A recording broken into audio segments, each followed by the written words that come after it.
Ne diyor Bülent Arınç? Diyor ki geçen sene 70 liraya doldurduğumuz poşeti bu sene 170 liraya dolduramıyoruz diyor. Yaparsınız yapmazsınız bilmem. Gidin yokluğa, yoksulluğa mahkum ettiğiniz halkın arasına gidin. Eğer varsa yüzünüz pazara gidin. Varsa yüzünüz bakkala gidin. Varsa yüzünüz markete gidin. Yok yüzünüz. Yüzünüz olsaydı pazara giderdiniz. Markete giderdiniz. Bakkala gider. Sarayın bir saatlik masrafının 81 asgari ücrete tekabül ettiğini yazıyordu. Bu haber doğru mu emin değilim. Gazeteci arkadaşlarım beni mazur görsün. Çünkü ben şahsen pek inanmadım.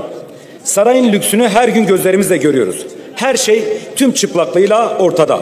Şahsen ben sarayın şatafatı için saatte 81 değil 810 asgari ücret harcandığını düşünüyorum. Oysa ki bu halk bırakın tencereye yemek koymayı tencerenin altında yakacak tüpü bulamıyor.